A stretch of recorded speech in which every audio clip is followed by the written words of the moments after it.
So if you start to come into me, see how this knee is really in front of this pec and this shoulder? This is why this is really a finesse move, because there's a lot of moving parts, first of all.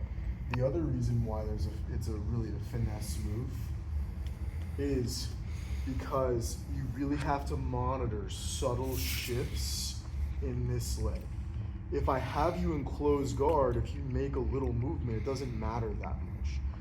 But if you shift your center line slightly, look at how now you're able to start to come over this leg, right? It starts to become a serious, significant problem, right? So if we come back, I'm here. I can have this hand here.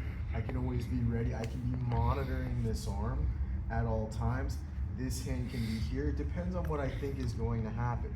But I'm always ready to keep this frame available. If you start to come forward, I can always switch this. Now it's an easy day to start pulling this in. I can easily start one-legged forward shifting you. So I can be here, and now I can start taking you into a sumigation. So another piece of this too is we'll learn the one leg forward shift. Okay. Right? We'll also learn if you start going here and your arm starts coming up and over, now it's an easy day to get into here, into pinch headlock, into shoulder crunch variations. But the biggest thing we have to worry about is shifts in the center line, because guys will start to immediately go there. Now if you take your hand, supinate the grip, and then push my leg out this way at the ankle joint, this one, this one, this one. Boom. Yes. Here, now this kills the position. The only thing I can really do is I can try to invert, but my ankle is going to be left behind. Okay? So if we switch, so if you get into position, okay, let's get that bottom leg in there, so good half guard position. You can't accept this, right? You can't allow me to get in there. So you see how this is a very touch sensitivity finesse position. And what guys will start to do is they'll start to do a couple of things. If they're big and powerful, like Yeti squad size, they're used to just blasting in. They're like, oh, I'm gonna blast this through, and I'm gonna do all this cool stuff, and I'm gonna smash this in, not realizing that the combination here really stops you from coming forward. Those guys are easy to deal with. They get taken very quickly. People who are willing to play back and settle a bit and maneuver around and understand, you know, okay, we need to get that arm in, that becomes where you have to be more vigilant. So you can be here. If I'm leaning forward, you can be here on the bicep, but some touch sensitivity on this. As you get better and better, you can really lure guys in where you let them come this way and let them start to drape up and over. But in the early days, you have to understand, don't worry about pushing back. You're gonna fatigue your hip here. All that matters is if you feel any movement from me, you adjust at the arm. You can also pull me into you with your body. Exactly. It's almost like a knee pull. Okay? So if I'm moving here and I'm playing this at any moment, you can try, especially if I'm putting my hand here, this is good. Guys don't appreciate this. They think they're like holding your hip and they're gonna move you. But in reality, you now can easily lock onto my elbow and my tricep, and now my shoulder is locked here. I'm not getting this up and over.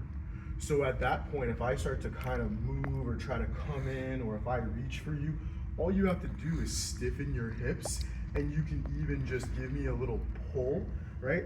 And now that hand is planted. Now, reflexively, a couple of things can happen. I can start to like, oh, I'm gonna reach for your head, in which case, nope, this is the blocker. And then once you get better, scoop it underneath. Now I'm getting taken, right? So now you have Udagatame on that side, there's the Kimura on that side. There's a bunch of things. There's also scenarios too where, oh, I'm here. Now I start to retreat.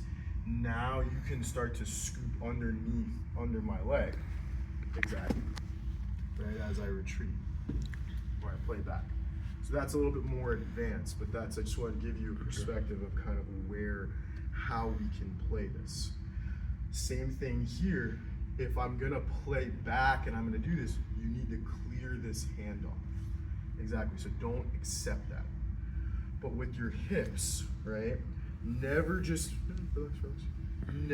try to burn yourself out and just like hip thrust into me. Your skeleton is already strong enough to carry me just right here. So don't start prematurely burning your legs out. Okay, you have the skeletal position. And at any moment, if you just give me a little pull, especially if you have my arm, I'm coming forward. Now, here's an interesting thing. Did you see how this suddenly gets shifted over? So when you pull, just pull to your nose. Don't pull over here. Just Because gonna if you smash you. pull over there, now you're giving the guy the ability to kind of smash in, and now you can fold. Now you're gonna have to go to Yoko Sumigeshi or reconstitute the position. It's problematic, right? Now, let's say this guy starts to make a shift here and he's playing back, or his hand is too far away. You have a couple of options. You can always just start to sit up, right? So you post up. No, I wouldn't do that. I would post here, right? Now, it doesn't matter. You can just sit back and go to straight butterfly, right? Seated butterfly. But another option too, especially if they're smarter, if you take this elbow in here and you get up to your elbow prop and you're here and you're ready for this shield, right? See, now I can't quite, elbow to the inside. Now I can't quite smash, right? So now it's like, oh no, I can't quite, your elbow is gonna reinforce. If you really need to, you can crunch in here, go down, right? You can crunch towards me and your elbow and your arm can reinforce this, inside. So I'm gonna borrow your arm for a second. Here. So see now, there's a reinforced blocker. This will give the situation where the guy's gonna wanna reach for your head, so you just have to block here, right? Let this happen, and now one of two things is gonna happen. They're either gonna power forward and give you some shit, or they're gonna sit back, and then you can either go under the leg or extend back and reset the position. When you reset, see how this, always here. Got it. Okay, does that make more sense? It does, yes. So let's play this